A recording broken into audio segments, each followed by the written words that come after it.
오늘 우리에게 주신 하나님의 말씀 요한복음 13장 34절과 35절의 말씀입니다.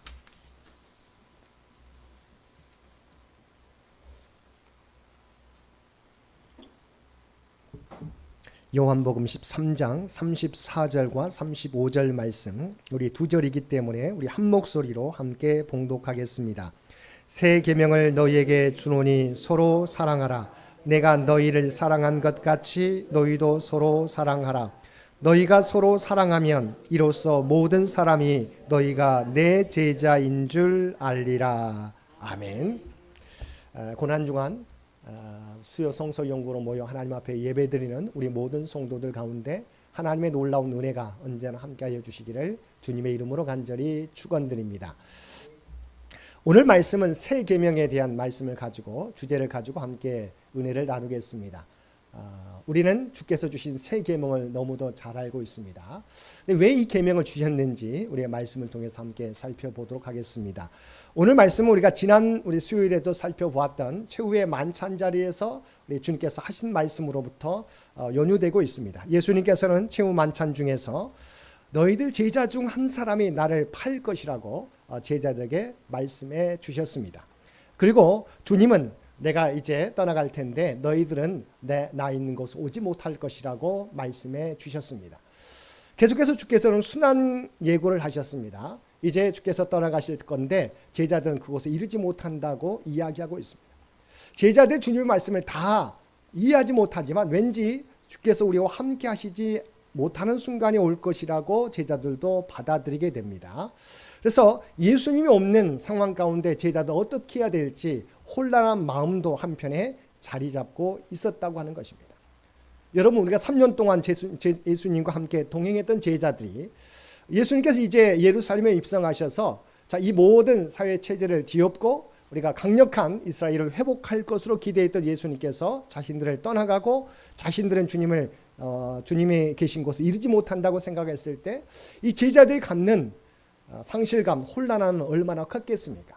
근데 이런 상황 가운데 주께서 해주신 말씀이 바로 새 계명의 말씀이라고 하는 것입니다. 바로 이때 주신 말씀이 새 계명이에요. 자, 주께서 뭐라고 말씀하셨습니까? 새 계명을 너희에게 주노니 서로 사랑하라. 내가 너희를 사랑한 것 같이 너희도 서로 사랑하라. 너희가 서로 사랑하면 이로써 모든 사람이 너희가 내 제자인 줄 알리라. 아멘. 자, 이것은 주께서 이제 떠나가실지라도 주께서 없는 상황을 주께서 말씀하신 거예요. 내가 너희를 떠나가더라도 너희가 어떻게 살아가야 될지를 말씀해 주고 있습니다. 예수님이 너희와 함께 계시지, 그러니까 사실 함께 계시지만 보이는 눈에서는 함께 계시지 않기 때문에 우리가 예수님이 부지한 가운데서 어떻게 살아가야 될지를 우리 주님께서 말씀해 주셨다고 하는 것입니다. 자, 예수님께서 계시지 않아도 내가 너희를 사랑한 것 같이 너희가 서로 사랑하면 하나님께서 너희를 지켜주신다고 하는 것입니다. 그리고 서로가 서로에게 힘과 능력이 될 것이라고 하는 것입니다. 서로 사랑하게 될 때 내가 없어도 너희가 주님의 제자인, 내 제자인 줄을 세상 사람들이 알게 된다고 하는 것입니다. 다시 말하면 주께서 함께 우리와 동행하셨지만 지금은 승천하셔 이제 앞으로 십자가의 고난 당하시고 부활 승천하시고 하늘 보좌에 앉게 될 건데 주님이 없는 삶을 살아갈 거예요. 주님이 없는 세상을 살아갈 텐데 어떻게 해야 되겠느냐? 너희가 서로 사랑하면 하나님께서 너희 가운데 함께 계실 것이다. 그리고 서로가 힘이 될 것이고 능력이 될 것이다. 또한 너희가 서로 사랑하게 될 때 내가 없어도 너희가 내 제자인 것을 세상 사람들이 알게 될 것이다. 다시 말하면 뭐예요? 바로 서로 사랑하며 주의 말씀 따라 살아가게 될 때 그들이 제자의 사명을 온전히 감당할 수 있게 됨을 말씀해 주신 것입니다. 그런데 왜 새 계명입니까? 우리 주님께서는 사랑에 대해서 너무도 많이 말씀하셨어요. 왜 새 계명이라고 말씀해 주셨습니까? 자, 여기서 새 계명인 이유는 내가 너희를 사랑한 것 같이. 우리는 너무도 사랑에 대해서 너무도 잘 알고 있습니다. 그런데 주께서 말씀하신 새 계명은 내가 너희를 사랑한 것 같이 서로 사랑하라고 하는 것입니다. 우리의 사랑은 사랑한다고 하지만 어떤 사랑이에요? 바로 내 이익에 기반한 사랑일 때가 너무도 많다는 거죠. 근데 주께서 우리에게 말씀해 주신 새 계명 서로 사랑하는 것은 내가 너희를 사랑한 것 같이 서로 너희도 사랑하는 것이다 라고 하는 것입니다. 주께서 우리와 함께 계시지 우리 눈에는 보이지 않더라도 우리가 어떻게 살아가야 된다고요? 주께서 보여주신 사랑으로 우리가 사랑하며 살아가야 된다고 하는 것입니다. 그러면 주께서 우리에게 보여주신 그 사랑의 모습이 무엇입니까? 많이 있지만 우리 세 가지로 우리가 정리하도록 하겠습니다. 물론 그 내용도 중첩되긴 합니다만 첫 번째는 무엇입니까?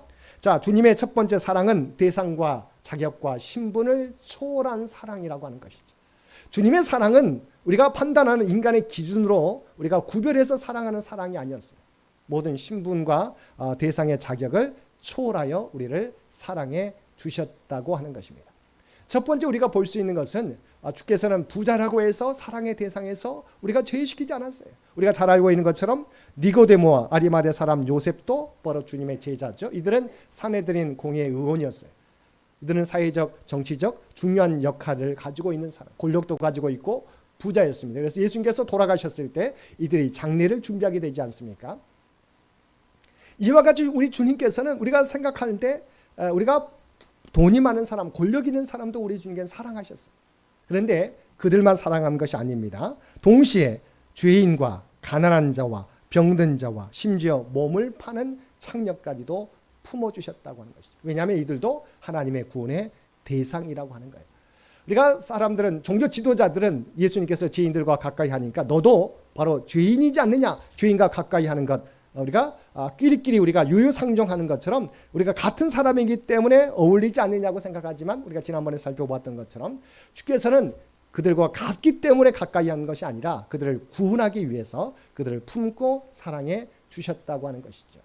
이와 같이 주님께서는 사랑의 대상에서 우리가 제한을 두지 않으셨다고 하는 것입니다.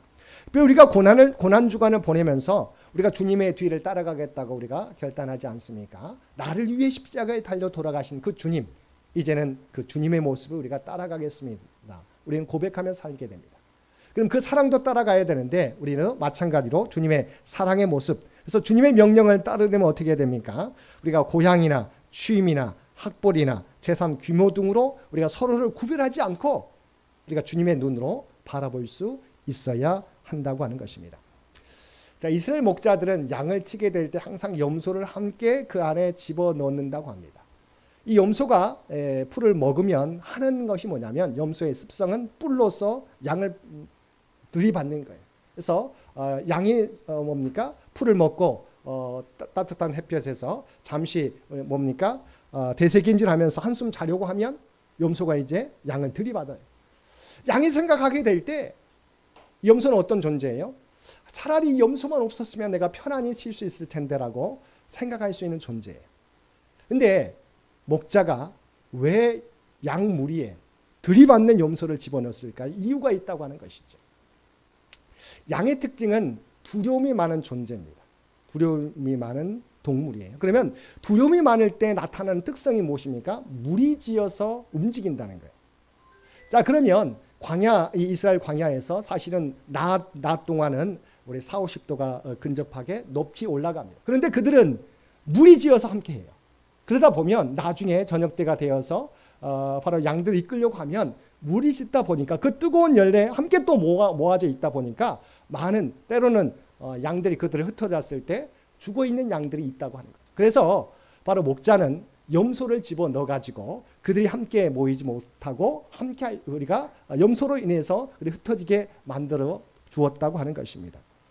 사실 우리가 각자에게 서로가 다르지만 하나님께서 우리 각자에게 주신 달란트와 역사가 있다고 하는 목적이 있다고 하는 것이죠.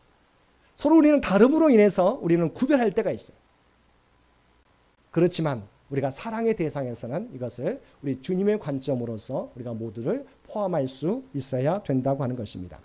두 번째 주님의 사랑은 무엇입니까? 끊임없이 용서하고 받아주는 사랑이라고 하는 것입니다. 최후의 만찬 때 주님은 주님의 십자가를 생각합니다. 그래서 가장 고민하고 슬퍼하는 모습을 우리가 보게 됩니다. 그런데 이 최후의 만찬을 하는 중에서도 제자는 어떤 상황이었어요? 우리가 지난번에도 살펴보았지만 서로 누가 크냐라고 다투고 있어요. 그래서 자, 스승이 만찬 자리를 하려면 먼저 발을 시켜드려야 되는데 그 어떤 제자도 주님의 발을 씻겨드린 제자가 없었다고 하는 거죠. 왜냐하면 낮은 자가 발을 씻겨드리기 때문에 주님의 발을 씻는다고 하는 것은 주님에 대한 태도만이 아니라 제자 중에서도 상하 관계가 드러난다는 거죠. 그래서 자기가 낮아진 것을 드러내지 않기 위해서 그 누구도 스승의 발을 씻겨주지 않은 상태였습니다.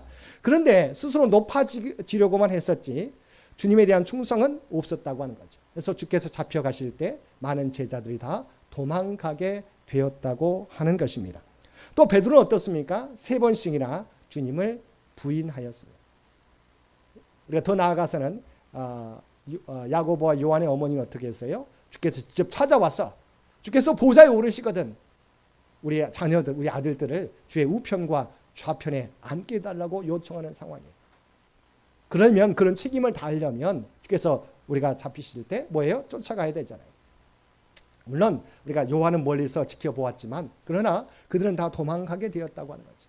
그럼에도 불구하고 주님께서는 이들을 용서해 주시고 계속해서 품어주신 사랑이었다고 하는 것입니다.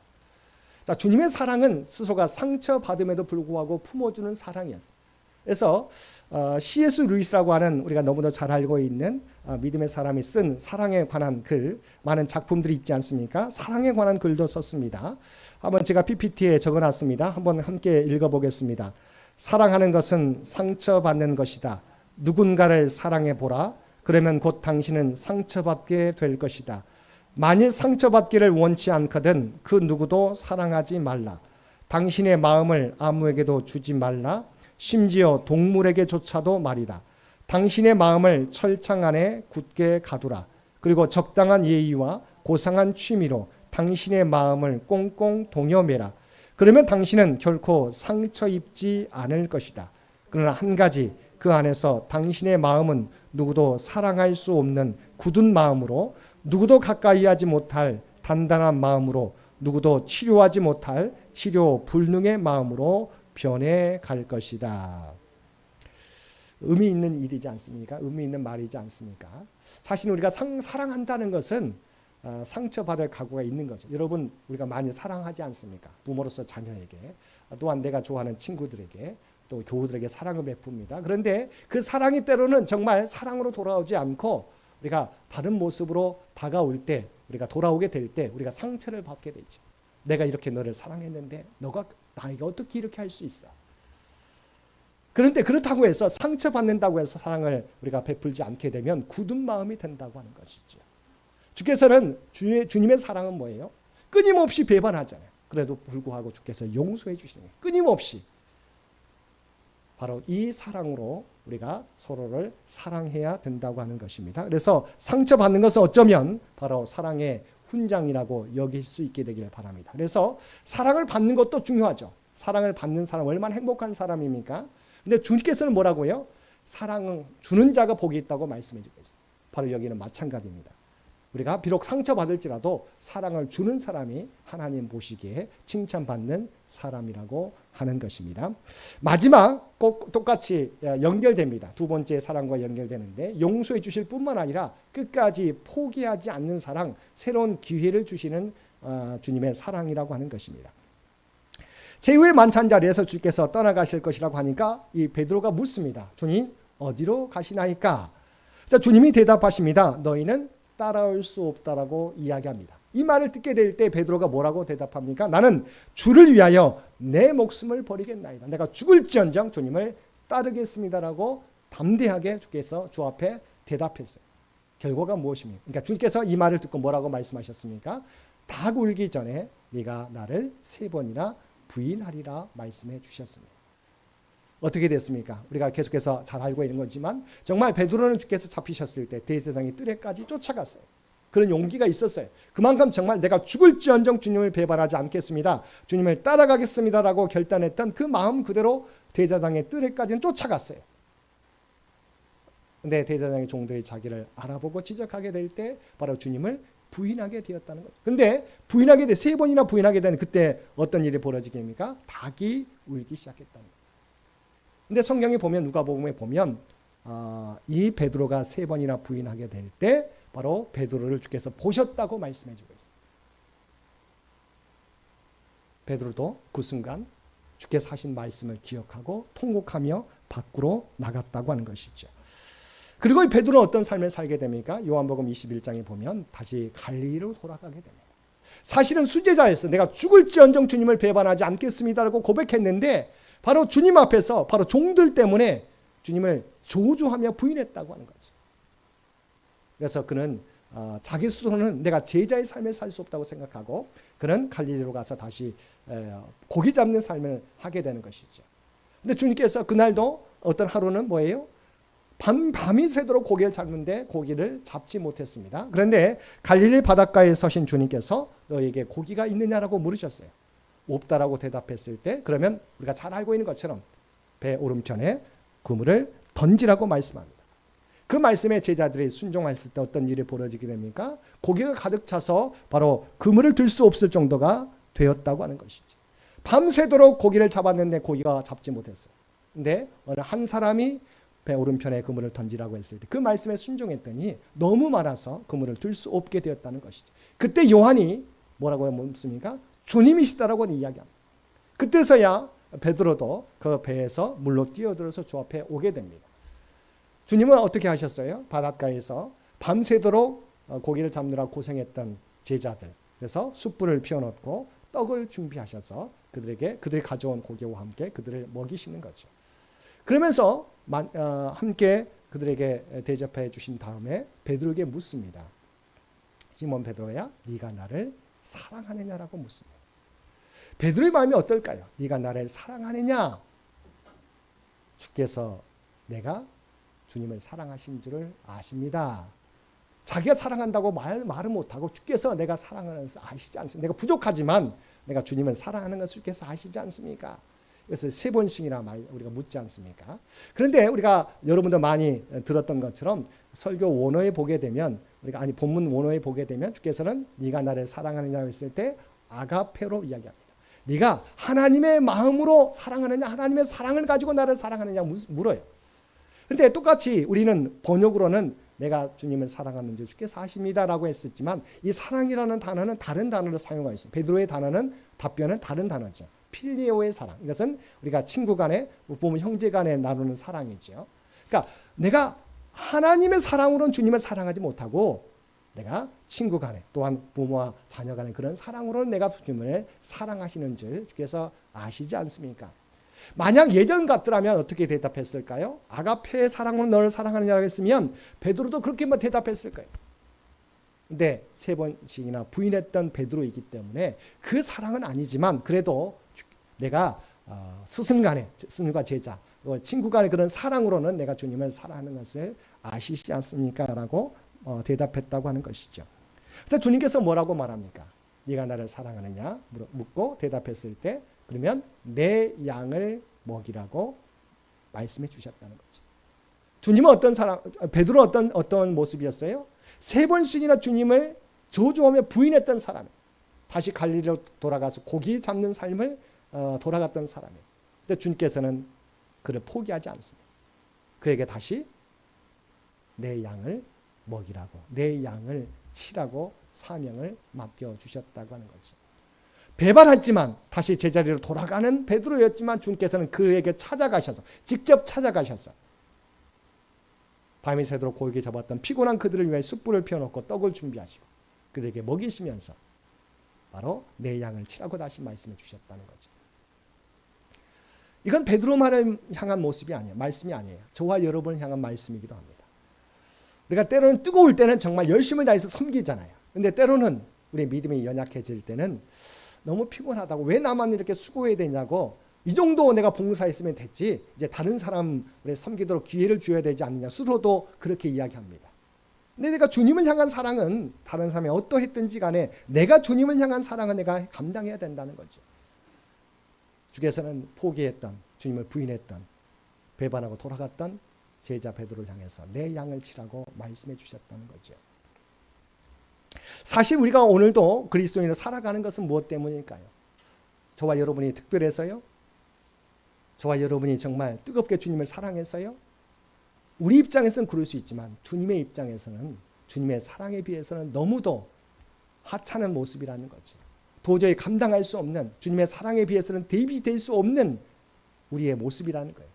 그럼에도 불구하고 하나님 우리를 사랑해 주시고 계속해서 우리에게 기회를 주시기 때문에 저와 여러분이 여기에 있는 것이죠. 예배 드릴 수 있는 것입니다.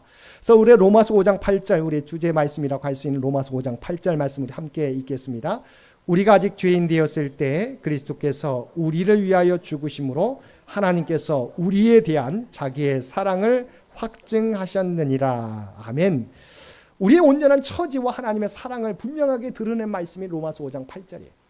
하나님은 우리가 아직 죄인 되었을 때, 배반하고 주님을 떠나 있을지라도 아직은 죄인이지만 그럼에도 불구하고 죄인이었을 때 우리를 위해 십자가에 달려 돌아가셨다고 말씀합니다. 우리가 의롭기 때문에 십자가에 달려 돌아가신 게 아니에요.